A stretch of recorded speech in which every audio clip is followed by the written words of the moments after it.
Hi everyone, welcome back to SST series. आज के इस वीडियो में हम एक बहुत ही इंपॉर्टेंट जियोपॉलिटिकल थ्योरी के बारे में डिस्कस करने वाले हैं, जिसका नाम है डोमिनो इफेक्ट। डोमिनो इफेक्ट के बारे में यूएसए के प्रेसिडेंट आइजनहावर ने सबसे पहली बार 1954 में एक न्यूज़ कॉन्फ्रेंस में बात की थी।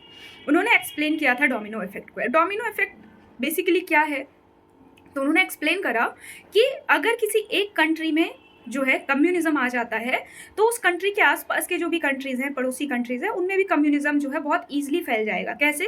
तो उन्होंने समझाया कि लेट्स से ताश के पत्ते या छोटे छोटे ब्लॉक्स को आप एक के पीछे एक रख दे पैरेलली। अगर आप पहले वाले को गिराते हैं तो पीछे वाले ऑटोमेटिक ऐसे करके गिरते चले जाएंगे, है ना। तो ये उन्होंने कहा डोमिनो इफेक्ट है। और अगर किसी एक कंट्री में कम्युनिज्म आया तो बाकी के कंट्रियों में या फिर बाकी के कंट्रीज़ में, आसपास के कंट्रीज़ में कम्युनिज्म आने के चांसेस फिर बढ़ जाते हैं। और इसे सिर्फ आप कम्युनिज्म के कंटेक्स्ट में नहीं देखते हैं, बल्कि यूएसए ने जो कहा वो कम्युनिज्म के कंटेक्स्ट में कहा, लेकिन आप इसे डेमोक्रेसी के भी कंटेक्स्ट में देख सकते हैं। एक कंट्री में डेमोक्रेसी आई तो आसपास की कंट्रीज में डेमोक्रेसी बहुत ईजिली आ जाएगी। एक कंट्री इस्लामिस्ट हुआ तो उसके आसपास की कंट्रीज फिर ईजिली जो है इस्लामिस्ट हो जाएंगी। ठीक है, तो ये हो गया पॉलिटिकल साइंस के कंटेक्स्ट में। अगर इन यूजुअल हम समझना चाहे डोमिनो इफेक्ट को, तो केमिस्ट्री के जो रिएक्शंस होते हैं वो इसको बहुत अच्छे से समझाते हैं। केमिस्ट्री में होता है ना, एक रिएक्शन की वजह से दूसरा रिएक्शन हुआ, फिर दूसरे से तीसरा, फिर तीसरे से चौथा रिएक्शन हो जाता है। तो इसे डोमिनो इफेक्ट कहते हैं, जो चेन रिएक्शंस क्रिएट कर दे, है ना। इसे आइजनहावर ने समझाया ना। उन्होंने क्यों डोमिनो इफेक्ट का जिक्र किया? क्योंकि हमें पता है यूएसए ने बहुत सारी कंट्रीज में इंटरवेंशंस कर रखे हैं।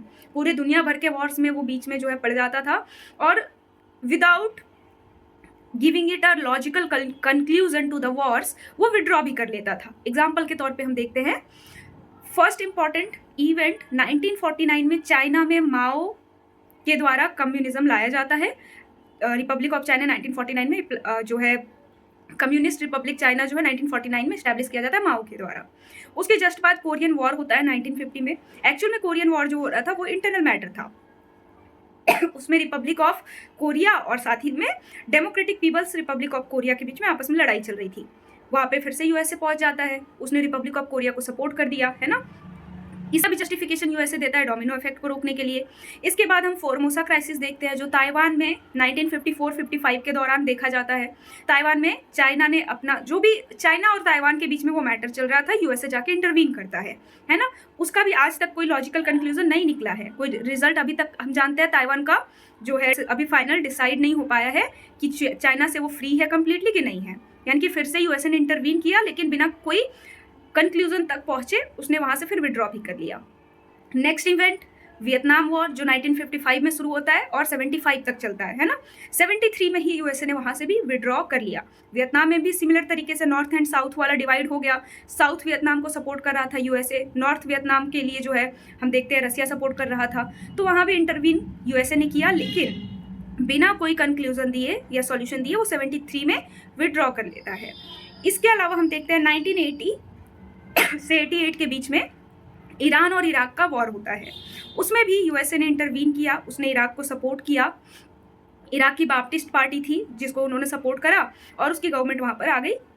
ईरान को हराया उन लोगों ने मिलकर, या फिर यू कैन से यूएसए ने अकेले नहीं किया था, एलाइज थी उनकी, या फिर यू कैन से एक मिलिट्री थी, जॉइंट मिलिट्री, जिसमें यूके पोलैंड एटसेट्रा कंट्रीज के भी जो है आर्मीज थे। तो बेसिकली इसमें भी इंटरवीन किया यूएसए ने। अगेन वो मैटर भी रिजॉल्व नहीं हुआ है, कंप्लीटली अनसॉल्व रहा। यूएसए ने वहां से भी जो है कंप्लीटली फिर विड्रॉ किया। इसके बाद हम देखते हैं अगला एग्जाम्पल अफगानिस्तान में 1990s के दौरान तालिबान को सपोर्ट किया गया यूएसए के द्वारा।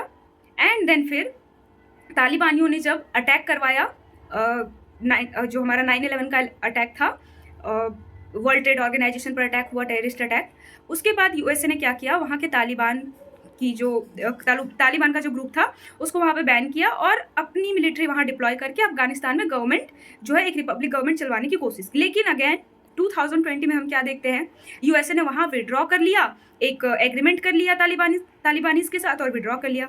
अभी हम क्या देख रहे हैं, अफगानिस्तान में तालिबान जो है वो रूल कर रहा है। वहाँ विमेंस को कोई राइट नहीं है, लोगों के राइट्स नहीं है, ह्यूमन राइट्स नहीं है, यानी कि समस्याएं हैं। अगेन अफगानिस्तान का भी मैटर अनरिजॉल्व रहा, यूएसए ने इंटरवीन करा था।